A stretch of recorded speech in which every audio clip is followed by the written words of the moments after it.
Mga ka-idol, so kumusta po ang lahat? Kumusta? At alam po ba ninyo na kumukulo ng kumukulo ang politika po sa atin? At lalo na po ngayon na palapit na ang halalan. Ha? So, viral po ngayon sa social media, mga ka-idol. Ha?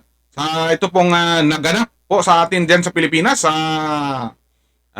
pag-endorso ni BP Sara sa kay Senator Amy Marcos at kay Camille Villar, mga kaidol. O, talagang viral ngayon sa social media. Ma-Facebook man o ma-YouTube, mga kaidol, talagang yun ang pinag-uusapan. Bakit kaya?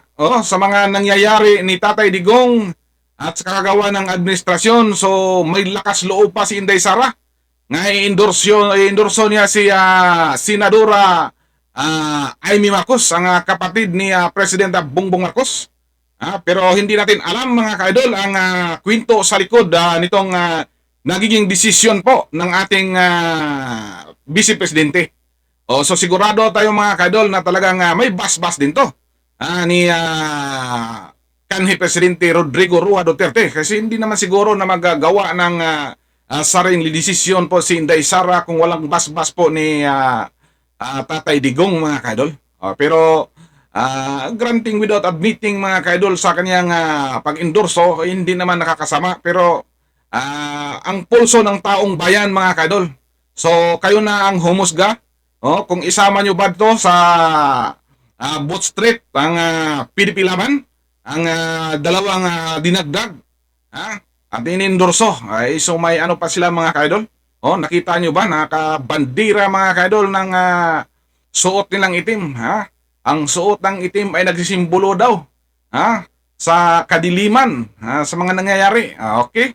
So, kanilang opinion na po, mga kaidol. Pero para sa akin, mga kaidol, medyo masakit isipin, mga kaidol, sa nangyari pong illegal na paghuli kay Tatay Digong sa kagawa ng administrasyon.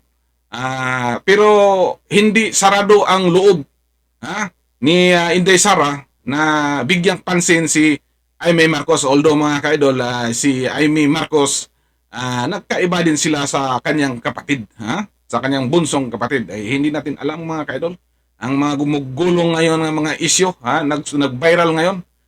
Kayo nang bahala, makinig man o manood sa mga video, mga kaidol, at isipin na po natin, mga kaidol, ano ba't kung narinig o nakita rin sa video, totoo ba ito? So kayo nang bahalang humusga at pakinggan natin, mga kaidol, ang mga mensahe at sinasabi ni Atty. Harry Roque